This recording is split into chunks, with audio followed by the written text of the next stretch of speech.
Always great to have the next gentleman on the Sports Card Shop guest line. He's back, but wearing a different cap than the last time he was here. We're going to learn all about that. But welcome back, Ezra Levine. Thank you, John. I appreciate it. I think this is my third or fourth time on the show. I think I've said it pretty much every time I've been on this, but you by far have the best intro song out of any podcast, streaming show out there. If there's a better one, I challenge anyone to find. I feel like a hobby gladiator right now. I just want to run through a wall if you're saying that Sports Card Nation intro.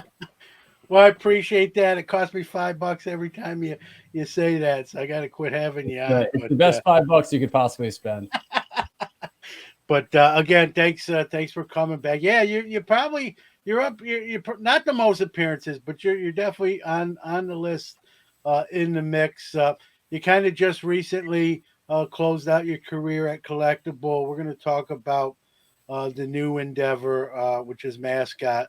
I want to get that. We'll get that out there, but kind of talk about your time at Collectable. And I can tell you, I'm gonna miss. I don't know if there's gonna be any more parties, but not that that's what it's all about, but some of the best parties at the National, and hopefully we'll see some Mascot ones. But kind of talk about kind of your career there, and then moving on to your next endeavor. Yeah, sure. I mean, look, it was a great time at Collectible. We had a lot of fun, certainly. Really proud of a lot of the accomplishments we had. I think in a lot of ways we helped to elevate the industry, bring innovation to the industry, bring some great parties to the industry.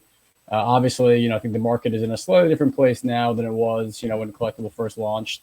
I think, some of the challenges related to Fracture right now certainly are, sort of expectations around the market and, kind of some short-termism versus long-termism.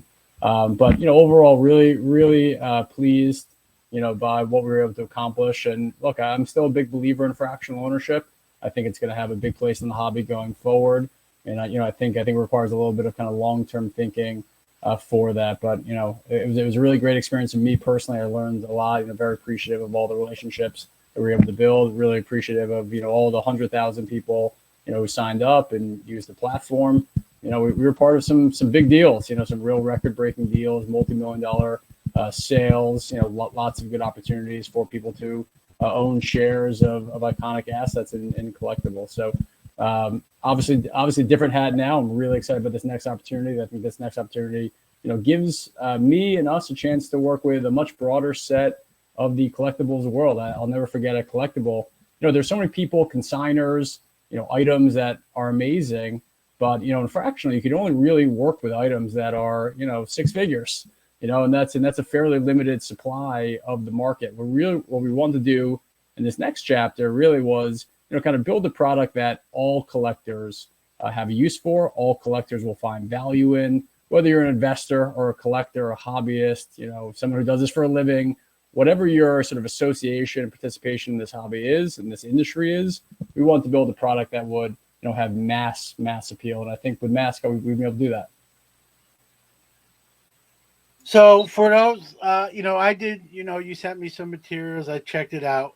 You haven't officially launched yet at the time of this conversation. But for those, that don't know even as much as I do, kind of just, tell us what Mascot's all about, what it entails. Well, so I'll give Dr. Beckett some credit here. I was talking to Dr. Beckett, who I consider a friend and a mentor, and I told him the name of our product. And I explained a little bit about what the product is, and he goes, you guys are smart. It stands for Multi-Sales Channel Optimization Technology. And I said, you know what? We just like the name Mascot, but I like that. I'm going to go with it. So Mascot has now become an acronym for Multi-Asset Sales Channel Optimization Technology. Essentially what we're building is the most robust inventory management solution for all different types of collectibles, starting with sports cards and comics, and a multi-sales channel distribution network. We've partnered up with pretty much every of the major grading companies and, a couple of the other grading companies as well. We've gotten their API feeds to allow you to essentially, either type in a serial number, have all the data, all the images, from your items pop up immediately, instantaneously, and then to essentially integrate as many secondary marketplaces as possible, eBay, Shopify, MySlabs, et cetera, directly into the platform. And literally within, a click of a mouse or a button, you could, send listings to multiple marketplaces all at the same time. I was blown away when I first saw this, and that really kind of compelled me to join the team. I previously was using a big spreadsheet to keep track of my entire collection. Spreadsheets can be kind of clunky and time consuming. And what I did essentially is I uploaded my spreadsheet, and immediately all 100 cards that I have in my collection, almost within a matter of a minute, populated with all the data, the name of the player, the card type, the year, the grade. And by integrating directly in the marketplace, I had my listings available for sale on MySlabs and eBay. Literally, that took less than 2 minutes time. I thought that was a real game changer for the market, and something that I thought, as many collectors out there, whether you have one item or thousands of items, that this was a product that I thought was going to make the collecting experience better, faster, more convenient, full of, a lot less friction. So we're really excited to showcase this to the market.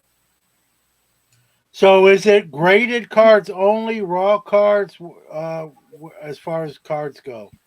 Yeah, I mean, you can do both, right? I will say the experience of graded cards is a little bit more elegant, just in the sense where we can pick up the metadata directly from the grading agencies.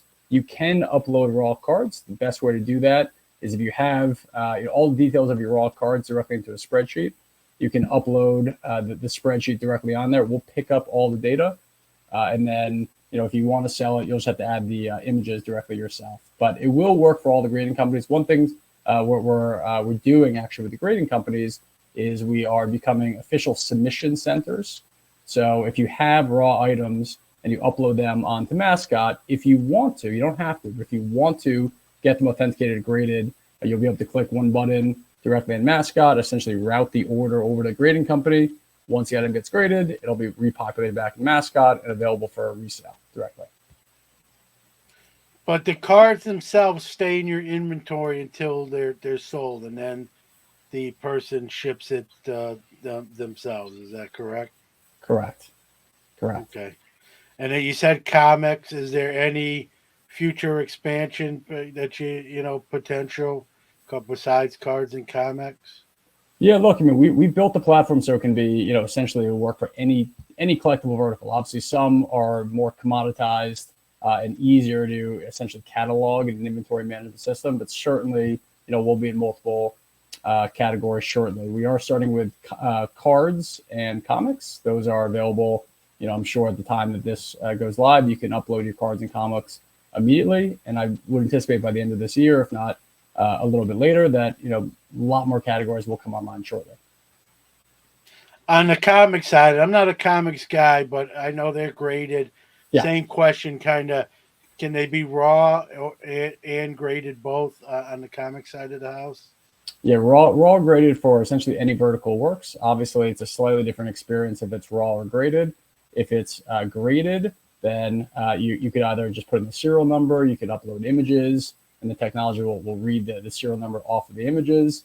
If it's raw, your best approach is to upload a spreadsheet of your raw comics. And again, if you want to, shortly you'll have the ability to essentially submit it directly to CGC, who's the leading comic book authenticator, directly through MASCOT. But again, if you want to keep it raw, you want to keep it in your inventory, keep track of your collection, you'll be able to do that in MASCOT. And if you want to sell it, you'll be able to sell it with one click of a mouse across multiple channels. This question's going to come. I'm going to ask it for our listeners, right? There's really not a shortage of selling platforms in the space. What's going to set MASCOT apart, in comparison to other ones? In other words, it's a very competitive space. How are you going to get that market share? What's going to be the differentiator? Yeah, it's funny. On the question of competition, I always like competition when I'm launching a new product. When you have competition, you don't have to explain everything about a new product. You don't have to convert new users to it. And ultimately, we're not changing behavior here, right? We're just making the selling journey a lot easier, right? So we're not asking people to do something fundamentally different. We're just saying, hey, look, this technology, this product will speed up your workflow, right? It'll make it easier and more convenient to sell. In regards to other inventory management, multi-sales channel solutions, look, I think ultimately it'll come down to, one is technology, right? Who has the best technology? Who makes it the easiest for people to upload their items and track their items? And then ultimately, I think it comes down to distribution. Right? I mean, think about other competitive industries, other software services, not just in collectibles in the hobby, right? But there's a lot of project management solutions, right? Ultimately, who can kind of aggregate the most market share, offer the best distribution and the best technology at the most competitive prices, I think will gain sticky customers, sticky collectors. And once you're on these platforms, there's something called switching costs, which is how annoying is it to get off one platform and onto another one. We think that this is going to be an incredibly sticky product, one that collectors are going to rely on heavily. So we're thinking about this in terms of, we like competition. Competition is great. Some of the other services, I think, do a good job. But I think our technology, our distribution, our partnerships, and ultimately our ability to kind of get the word out, I think is going to win out. I've got my cards on the platform. I sell something. What are the fees associated with that sale? So this is one big difference, and we're proud of this difference. Is for consumers, we want to keep this completely free, right? So we don't want to charge John Newman anything, right? It's going to be a totally free product for the bulk of the functionality. There will be some more sophisticated tools that have not yet been released that will likely be part of a freemium model, which is if you just want to kind of utilize the inventory management solution, you just want to utilize the ability to sell across multiple channels, it's free for you. If you want more robust technology and more robust capabilities, there will likely be some sort of recurring fee structure at that point. But again, at the start, when we're trying to just kind of roll this product out, it will be completely free. We're working on various commercial structures on the back end with all the various vendors, grading companies, data providers, marketplaces that enable us to keep the lights on while we keep the product free for consumers. The pricing is set by, if it's my stuff, I can price it as I choose.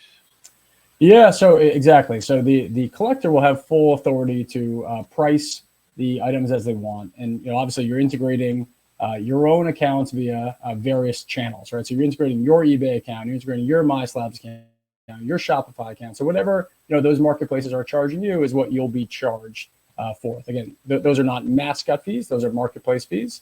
Excuse me. What we will have the ability to do is pull in data and pricing on your collection items, and you're going to have tools that say, okay, last comp on this card was $100. Do I want to list this plus or minus 10%? Do I want to adjust pricing based on commission structures of the various marketplaces? These are tools that, and I know because I've talked to a lot of you, that these are things that are fairly manual and labor intensive and time intensive to do. These are things that are going to be incredibly easy on MASCOT. And when that card sells, is it automated, Ezra, where it automatically comes off of all of those, or do I have to say I better take this off so I don't double or triple sell it potentially? Yeah, so it's fully automated, right? So if you have cards listed on 5 different marketplaces at once, if it sells on one, our technology literally within a millisecond will remove the listing directly off all the other ones. Which again, when you think about what some people are doing now, which is they have 5 individual listings, it sells on one, they got to go on the other. There's chances of double sales, of a bad experience. None of that is possible here with MASCOT. You can have them up, maximize eyeballs. There's some great data on this. If you list on multiple channels, you're getting 160% minimum more views on your item than if you sell on one, right? So everyone wants liquidity. Everyone wants to maximize eyeballs. Everyone wants to maximize their time. So this tool really allows you to maximize eyeballs, maximize time, and hopefully maximize proceeds. You know the deal. For every great story in the hobby, for every 10 great stories, you hear the bad one where someone does something unscrupulous. Are there any kind of protocols in place? I buy something you buy something from me, I don't send it to you. What happens? At that point? Yeah, so it's funny. So the other partners in MASCOT actually have run a very similar service within the secondary ticket marketplace, and through their product have been able to go from where the industry is now to where I think this industry is going to go. In their product right now, they have about a 99.8% completion rate of transactions, and they've done that through various mechanisms. As of right now, I'm sure at some point down the road we will looking we will look into great ways to vet sellers. But as of right now, look, you're selling on your own account, you're selling on your own MySlabs, your own eBay. So any sort of misbehavior that you do is really going to be reflected in your reputation and your feedback and your ability to continue to sell on those marketplaces. We are the transaction software, we're the inventory management software that allows you to do what you're already doing, just do it across multiple channels with much greater ease and convenience. And again, the product is free, so we think there's going to be real mass adoption. Can you? I mean, you're involved, obviously. Is there anyone else that you want to mention that kind of involved in this for those that may want to know? Yeah, I mean, I think we built a really great team, people who are incredibly familiar with this market. People who have been collecting for a long time at various levels. Some who collect some of the most rare and expensive cards in the world. Others who've been doing this for a long time as a passion.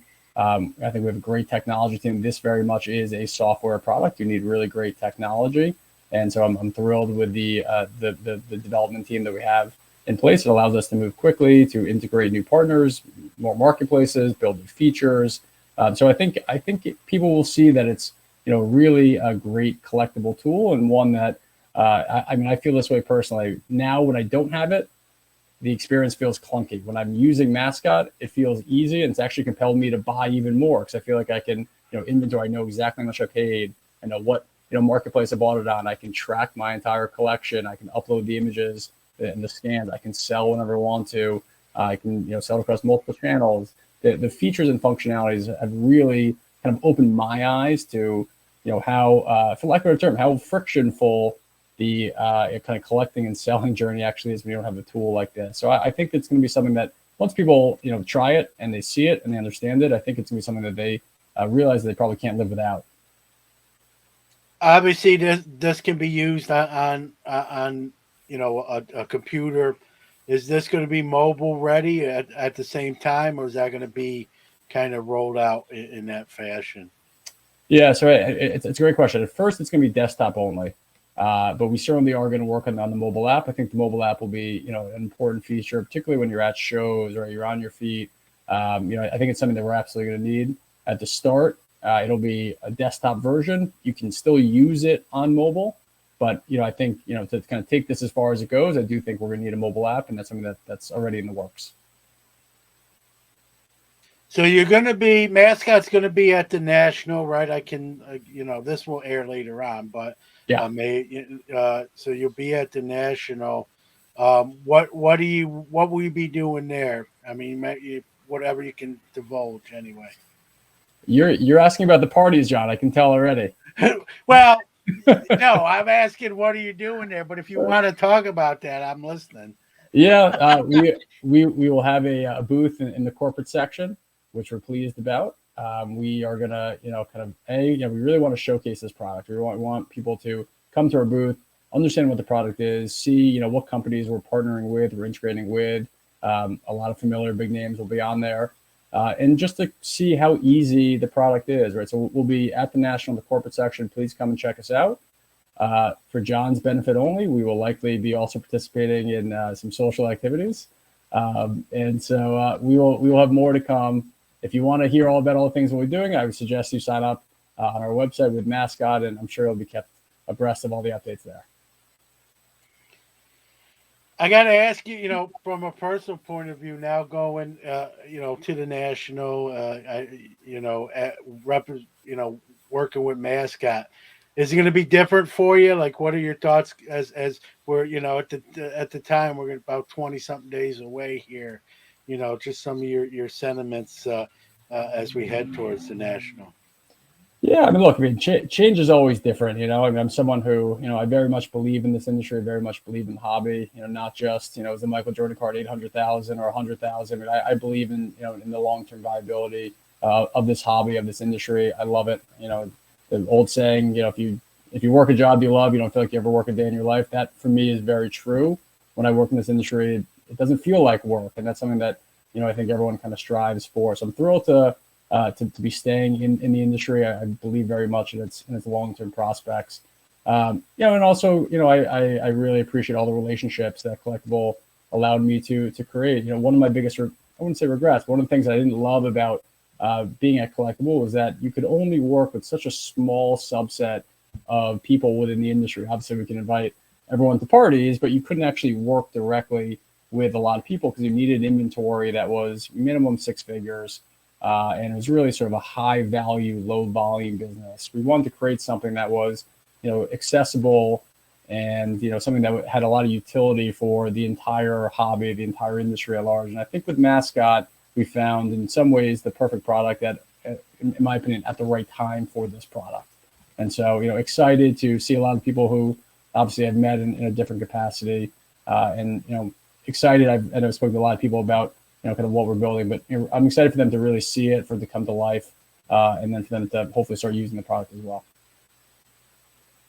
So at the national, you will have launch, right? It will be fully functional, and I'm assuming you'll have like kiosk or display set up where it's people can see it in action. People will be able to see it in action. Yeah, we're planning to launch it officially at the national. You'll be seeing my mugshot across other podcasts, though. Of course, I wanted John to be part of it because his intro song is just that good. It's just that good. But yeah, so you will be able to. I would say the week before the national, you can come check it out. Please, check it out. Any questions? I'm always available. But certainly come find us at the national. And yeah, at that point, it'll certainly be live. You mentioned kind of the market has changed from the crescendo year and a half, 2 years that we had. During that crescendo, as you well know, Ezra, right? We saw a lot of new startups, a lot of new companies, birth and be born, and now that market's kind of reset, kind of calmed down. I guess is the nice way to put it.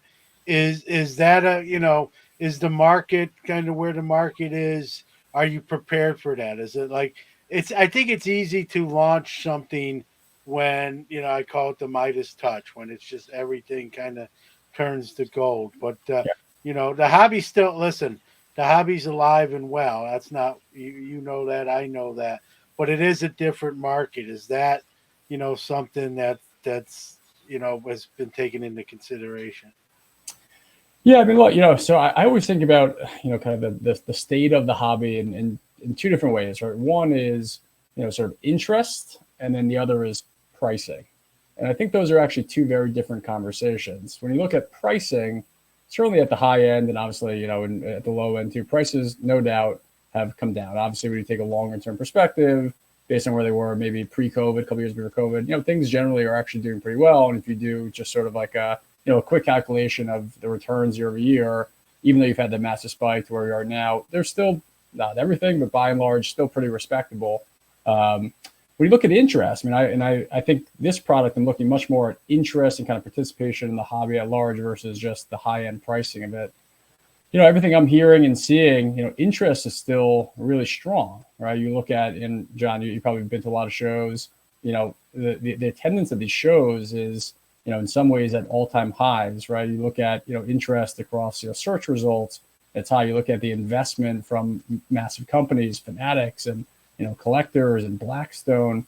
That's a great indication to me, right? So, I think this product MASCOT is really something that, as long as people are participating in the hobby, as long as, the industry continues to, have activity in it, whether the pricing is, sky high or kind of, more consolidated, if you will, I think this product's going to have a really strong chance of success. So I would separate, kind of prices at the high end or low end from general interest and activity. And I'm really encouraged, not just by, the kind of, near term, but also the long-term viability of building businesses and building innovation technology within this category. So I'm excited again about MASCOT. And I think it's something that, whether you're, an investor, collector, whether you have, 10 items that you want to, kind of inventory or sell, or 10,000, I think this is a product that you're going to find a lot of value in it. We both mentioned, prices coming down. I'm a dealer and a collector, so I wear both of those hats.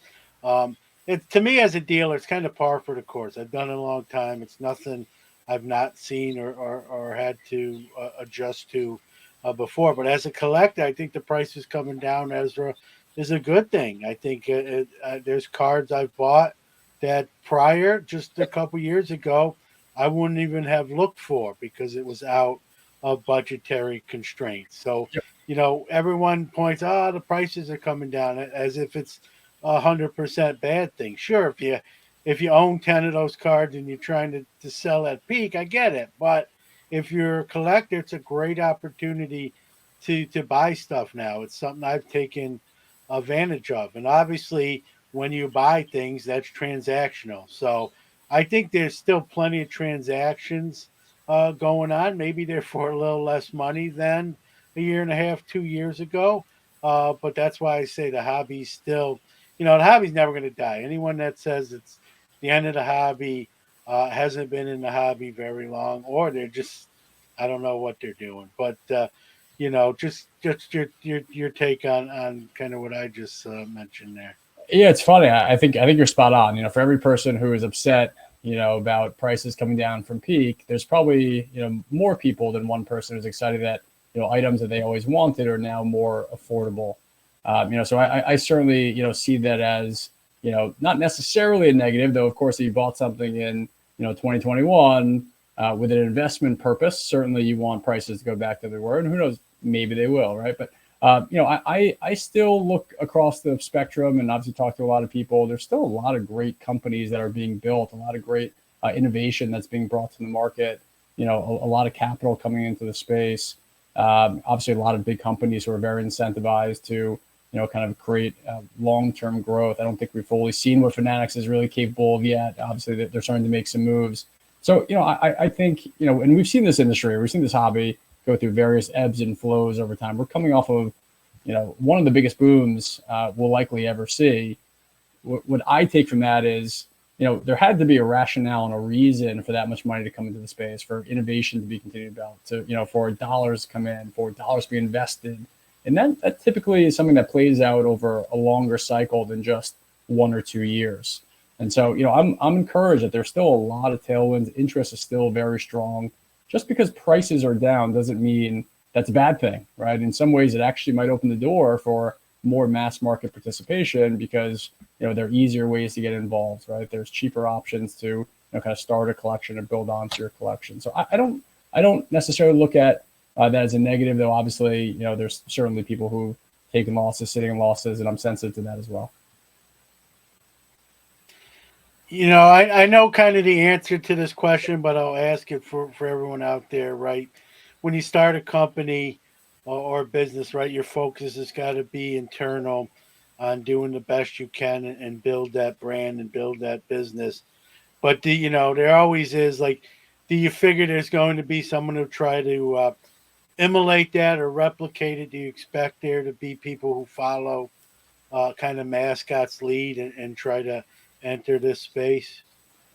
For sure. I mean, and again, I always look at competition as healthy across any business. I don't think you want to be the first to do anything. I don't think you want to be the last to do anything.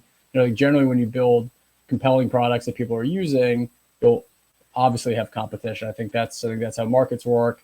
That's how competition works. And I think that's a really healthy thing. It actually, in my opinion, it makes companies work harder, do better, build better product, lower fees, right? It creates more of a competitive dynamic, which I think ultimately will be great for the consumer. It'll be great for the hobby.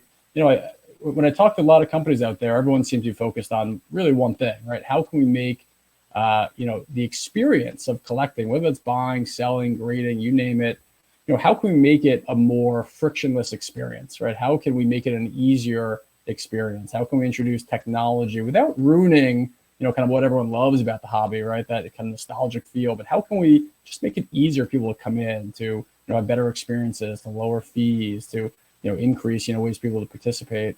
And, I think that's something that MASCOT certainly is doing. And, I've been pleased to kind of hear that across all different types of businesses in the hobby, right? How can we make the collecting experience better? I think that's all we as collectors could hope for, right? The same, love, the same passion but just easier. I think that's a great aspiration. I think that's something that, when people look at it in the next couple of years, just knowing all the innovation that's still coming forth, I think people are going to take a step back a couple of years and say, wow, this is a much, much, much better experience than it's ever been before. You mentioned even like listing some of your own stuff. You think this is something where you're going to probably be more transactional yourself, maybe buying and selling cards for your own collection? You have a son as well, young but still getting around that age. You think that's with your own personal experience? You Well, see so that already, or Well, it's funny. So I have two young boys. I have a 4-year-old and a 2-year-old, and my wife is actually pregnant with a third, which is exciting and terrifying all at the same time.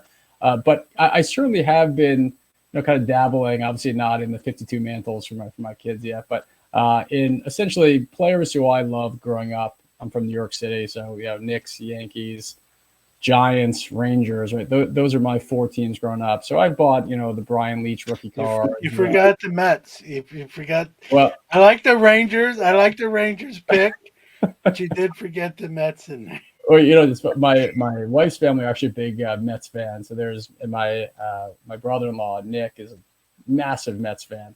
So we're I would say competing for who can do a better brainwashing job on our 2 kids. I actually I lost one battle, but I won the other. So I brought my son Eli, who's 4 now, to his first Yankee game. The Yankees scored 5 runs in the bottom of the first inning, and they won 7-2. Albeit Eli only sat through 4 innings of that game, so I'll caveat that. We took Eli to his first Mets game about 2 weeks ago. The Mets lost.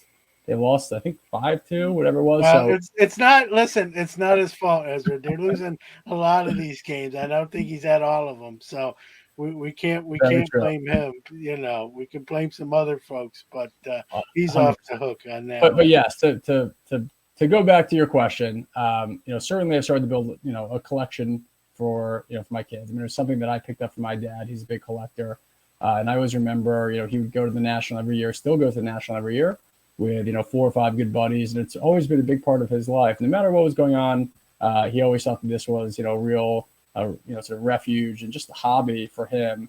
And I certainly want to pass that down to my kids as well. So I've started to build a foundation of a collection that I hope they kind of love and sort of do for long periods of time as well. And with MASCOT, certainly, I've seen it just feels like the transactional journey is much, much simpler. You could buy something, upload it right to your collection on MASCOT, and then if you want to, you can sell it across multiple channels, literally all within a click of the button. I don't have to update a spreadsheet. I don't have to put in all the card details. You upload it and automatically appears. It feels almost magical when you do it. It saves a lot of time. And it saves a lot of convenience. And, I think for me personally, certainly it's going to increase, how transactional I am. And I do imagine that for people who use it, you'll probably have a pretty similar experience.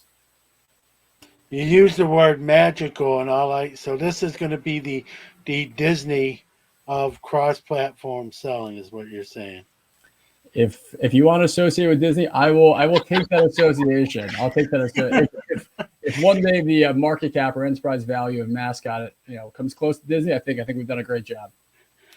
Yeah, no doubt. Well, listen, we're getting close to the the launch of this company, and definitely sounds interesting. And as a seller and a buyer, it's something that definitely is in my wheelhouse. I want to see it, live in the flesh. So I look forward to that here in a few weeks, and seeing of course you and the rest of the team in person. So before we wrap it up, as you well know, being a multi-time guest on this show, I always give you the final word here to give out anything you want to share, website, social medias, that sort of stuff where people can find more about it, ahead of time, maybe.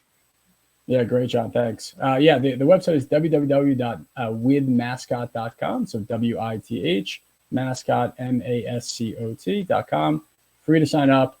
I think you'll come and you'll see just how easy it is to really sync your collection. It takes me albeit a minute, to upload almost 100 items. And I think you have a pretty similar experience. And John, I'm just excited for you to come to all the parties at the National. That's really what I'm most concerned about. All this product stuff is one thing, but I'm excited about you having a fun time at all the various events at the National. Well, I'm almost getting too old to party, Ezra. But last year at the collectible party, I did get to meet my basketball idol, Chris Mullin. Had no idea like that was going to happen ahead of time. Just one of those spontaneous things. I tell the story that I'm just looking around the room and I said, "Oh, that guy looks like Chris Mullin a little bit." And then I did like a double take. I'm like, "That guy looks exactly like Chris Mullin." Then I did a third take. I'm like, that is Chris Mullin, and the rest is history. I got to talk to him about 6-7 minutes, and we were both from Canarsie, Brooklyn. So that conversation was all non-basketball. We talked no Dream Team, no Run TMC. We talked all about Canarsie, and he asked me places awesome. I worked. And where I lived, and vice versa. It was definitely a different type of conversation, but a fun one, and one of my highlights of my hobby career, so to speak. So I love that. I love it. Fun night. So if something like that, you can't poo-poo things like that, and I appreciate it. So thanks, Ezra. Continued success. Thank you very much. We'll be talking again. Awesome. Thanks again. Take care.